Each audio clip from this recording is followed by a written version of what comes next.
Hi, Deshelle Joseph here on the set of ACES with a couple of Northwestern students, but not just any Northwestern students.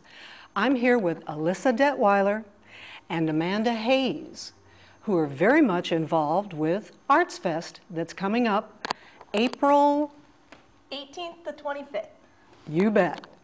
Now, we want to get a little more in-depth as to ArtsFest, so I'm going to kind of turn it over to Alyssa to give us some background, a little history of how ArtsFest actually started about 3 years ago. All right, so 2007 was our big year. We're part of the Northwestern Community Development Corps. So we do special events and we've done programming, and our whole deal is to kind of get the community involved in Northwestern and vice versa.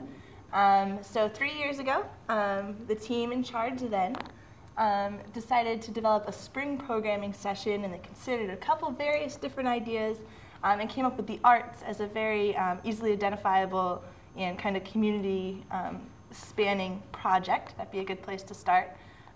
So they decided to develop this arts festival. They had no real, they weren't basing it off a template or anything like that. Mm-hmm. So throughout the spring, they decided they wanted a festival atmosphere, so they had a tent and everything like that. And our first event was in April of 2008, and we had like more than 40 different artists come, and we had display art and interactive I was art. just going to say, what kind of arts? Give us kind of a laundry list of what happened maybe that first year.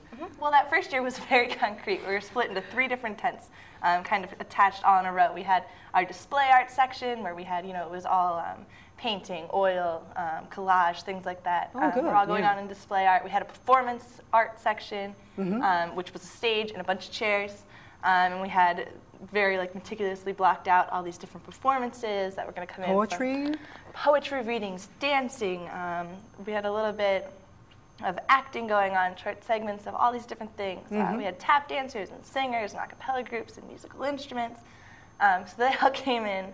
And then our last section was an interactive piece, which was, face painting and card decorating. And we had a magician come, and he was doing shows in that tent. So that's kind of how the first year it all broke down into those 3 different segments. It was 2008. We had 900 people come, and it was raining, almost snowing that first year. Oh, wow. That was fine. I'm teaching them to start so early in the year. It was a little bit earlier. Next year, 2008, that was my second year involved. So we decided to break down the rigid barriers. We had literally tent walls dividing those 3 sections. Right. So we moved to 2 different tents was the idea. It was last year. We had a big stage in one tent with some different things going on. And then the interactive and display were kind of going to be in a combined tent. So you could interact while walking around and looking at the pieces of work. That one got lightninged out. So we moved inside really quickly to the Northwestern University Center. But basically, that was kind of a continuation. It grew a little bit. And when we reached out a little bit more to a further Evanston community, we had over 70 artists the second year. So what did you learn going forward now? We're going to go forward into this year. So when you were making your plans, what considerations did you make for this year? Well, our main consideration was that 900 people in one tent at one time is overwhelming. It's a bit much. So especially with all the movement and the weather considerations. So this year, we stretched out to a whole week, hoping that one of those days is good weather. Yes, well, Chicagoland area, you never know. We'll see. Doing that, and also we wanted to be able to bring all these people onto campus is great. We get a lot of student support that way, and it's a good way for the community to see campus. Right.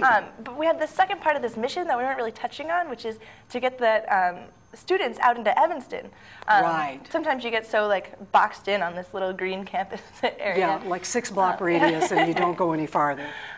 So spaces like Space or any of the theaters, the Noise Cultural Arts Center, things like that are these huge resources in Evanston, and we wanted to be able to get students at least aware of them, if not to the locations. So we spread out to a week. We're hosting a bunch of different lectures and hopefully events. We're doing a whole variety of interactive pieces to try and get this movement, this flow between Evanston and Northwestern. Okay.